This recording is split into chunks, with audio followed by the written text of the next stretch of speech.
lone walk. Governor Patrick leaving the State House for the final time as governor. You can hear the cheers. His term doesn't officially end until tomorrow, but the governor wanted to give Governor-elect Charlie Baker the spotlight tomorrow. So Governor Patrick walked through the halls of the State House a short time ago, saying his goodbyes to his staffers, his supporters.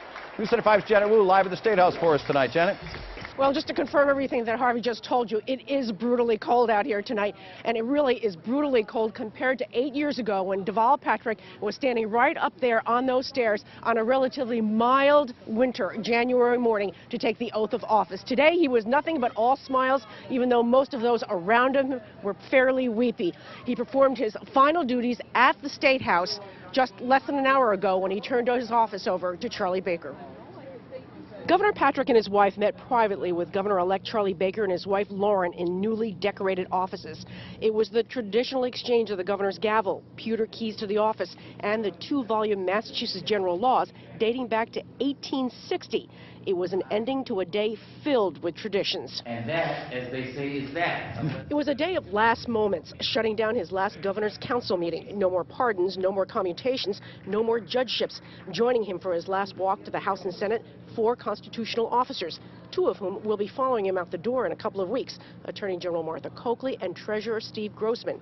What, as governor, was he most proud of? We, as a Commonwealth, recovered from the Marathon bombing in extraordinary ways, and everybody, folks in and out of government, private citizens and officials, brought their A game. And will he watch the Tsarnaev trial with great interest? From what I can tell, the case is pretty strong. There was little sign of regret or reluctance. This is just time. It's time for my family. It's time for me, and I certainly do wish the incoming governor and administration well. He has said many of his goodbyes in private. As he left the State House to a 19-gun salute, he saved his final goodbyes for a small band of supporters who believed in him well before anyone in Massachusetts knew who he was. He leaves tomorrow after Charlie Baker is sworn in as governor for a warm weather vacation. He isn't announcing where that is, but he knows who is not going with him. Living life without the constant presence of security, going to the grocery store without a state trooper, kind of looking forward to that. Now, Governor-elect Charlie Baker will be walking up these same stairs tomorrow morning, but instead of going through those center doors that are at the very, very top of the stairs where Governor Patrick just walked out a few minutes ago, Charlie Baker will be moving over to the left and going through the doors on the left-hand side because he will not yet be governor. He will take the oath of office about an hour later.